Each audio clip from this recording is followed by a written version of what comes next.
ඔන්න දුවේ පුතේ එක මත එක කාලෙක ලස්සන ගම්මානයක් තිබ්බා.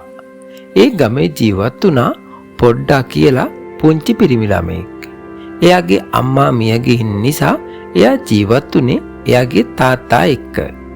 ඉතින් එයාගේ තාත්තට රැකියාව සඳහා නගරයට යාමට සිද්ධ වුණා. තාත්තා නගරයට ගියාපුවාම පොඩ්ඩව බලා ගන්න කවුරුත් නැති නිසා පොඩ්ඩගේ තාත්තා නැවත විවාහ වෙන්න තීරණය කරා. පොඩ්ඩෝ පුතේ චුට්ටක් මෙහාට එන්න පුතේ.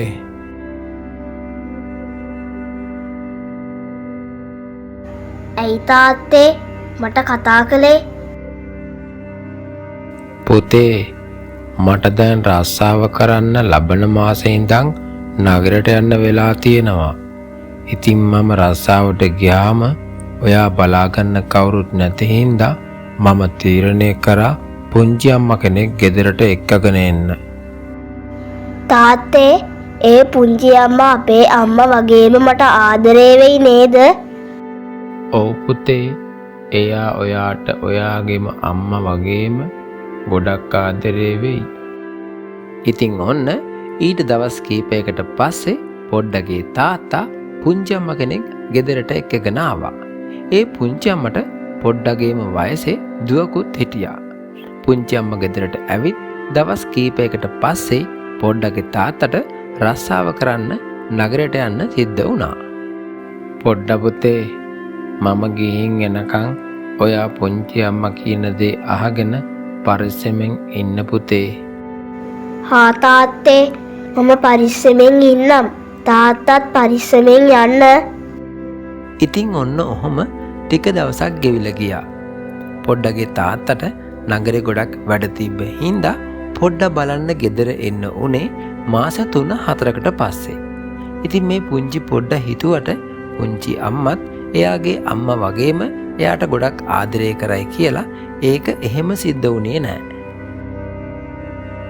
ඒයි කොල්ලෝ උඹට මොන කී පාරක් කීවල මගේ දුවටයි මටයි බොන්න තේ හදපන් කියලා.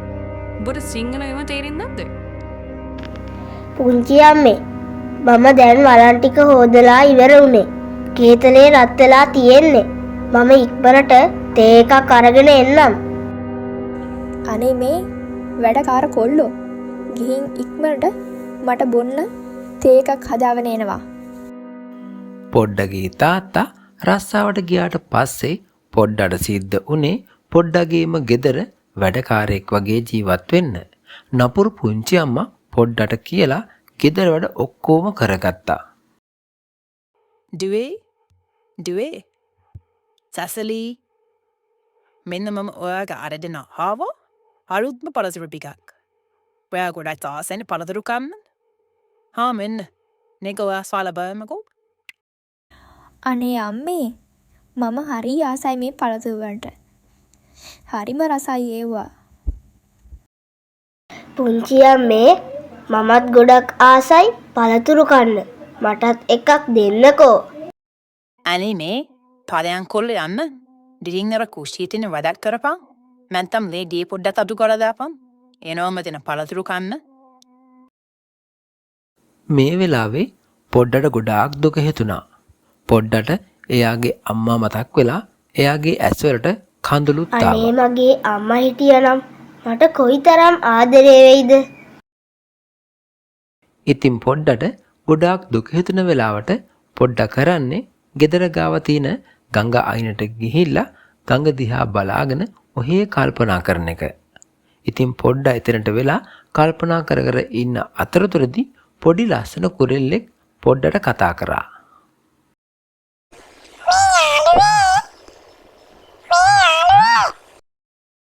නමුත් පොඩ්ඩට එක පාරටම හිතාගන්න බැරි වුණා කවුද මේ කතා කරන්න කියලා. පොඩ්ඩක් බය වෙලා වටපිට බැලුවා.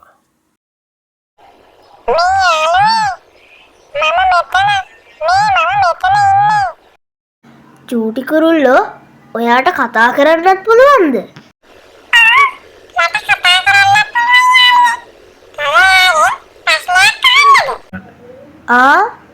ප්‍රශ්නයක්? හා හරි. අහන්නකො බලන්න චූටි කුරුල්ලෝ.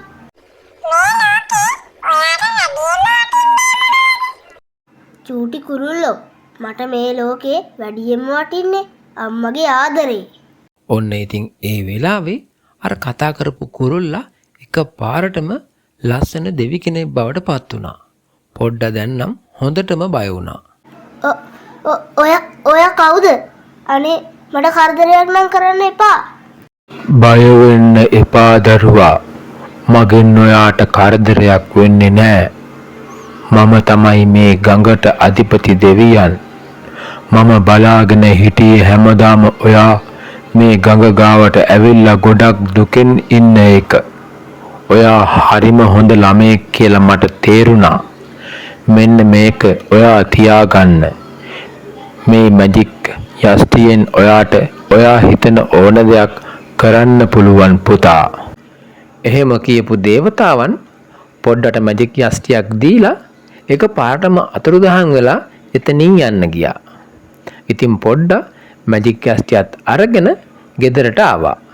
මැජික් යස්ටිය අරගෙන ආපු පොඩ්ඩට දවසක් හිතුණා ගෙදර කවුරුත් නැති වෙලාවේ මේ මැජික් යස්ටිය පරීක්ෂා කරලා බලන්න ඕනේ කියලා. මැජික් යෂ්ටිය මට බඩ පිරෙන්න කණ්ඩ රසම රස කෑම එකක් ලබා දෙන්න. පොඩ්ඩ මැජික් යස්ටියට එහෙම කියපු ගමන් මැජික් යස්ටිය විසින් පොඩ්ඩට රසම රස කෑම එකක් ලබා දුන්නා. ඉතින් ඔන්න ඔය විදිහට පොඩ්ඩට ඕන හැම දෙයක්ම මේ මැජික් යස්ටියට කියලා කරව ගත්තා. පොඩ්ඩා මෙහෙක වරෙන් අද රෑත කන්න මටයි මල්ලී දුවටයි උඹ ඉන්දියාප්ප තම්බල එන්න ඕනේ. දැන්ඩේ අටුගාල ඉක්වනට ඉන්දියාප්ප තම්බන්න පතන් ගනින්. හොඳයි පුංචි අම්මේ මං ඉන්දියාප්ප ඉක්මනින්ම තම්බන්න පටන් ගන්නම්. ඉතින් ඊට පස්සේ පොඩ්ඩ කුස්සියට ගිහිල්ලා එයාගේ මැජික් යස්ටියට කියලා ඉන්දියාප්ප ගොඩාක් හදාගත්තා. ඒ ඉන්දියාප්ප වෙනදටත් වඩා හරිම රස වුණා. ඉතින් මේ හේතුව හින්දම නපුරු පුංචි අම්මටයි එයාගේ දුවටයි පොඩ්ඩගේ වැඩ ගැන පොඩි සැකයක් ඇති වෙන්න පටන් ගත්තා. අම්මේ මේ දවස්වල පොඩ්ඩගේ වැඩ හරිම අමුතුයි නේද? අපි මොනවා කිව්වත් පොඩ්ඩ ඉක්මනට ඒවා කරලා දෙනවනේ. ඒක තමෝ දුවේ. මට පොඩි සැකයක් තියෙනවා. මේ කොල්ලා මෙච්චර හොඳට ඒ වගේම මෙච්චර ඉක්මනට මේ ගෙදර වැඩ කරන්නේ කොහොමද කියලා. ඉතින් ඔන්න ඔහොම ටික දවසක් ගෙවිලා ගියා. දැන් පුංචි අම්මට ඕන වුණා මේ කොහොම හරි පොඩ්ඩගේ රහස හොයාගන්න. ඉතින් පුංචි අම්මා පොඩ්ඩට කතා කරලා අදත් ඉන්දියාප්ප හදන්න කියලා පොඩ්ඩට කිව්වා. එහෙම කියපු පුංචි අම්මා පොඩ්ඩ මොකද කරන්න කියලා හොරෙන් බලාගෙන හිටියා. පොඩ්ඩ සුපුරුදු විදිහටම කුස්සියට ගිහිල්ලා එයාගේ මැජික් යස්ටිය අරගෙන මැජික් යස්ටියට කිව්වා ඉන්දියාප්ප හදලා දෙන්න කියලා. එතකොටම මැජික් යස්ටිය ඉන්දියාප්ප ගොඩාක් හදලා දුන්නා.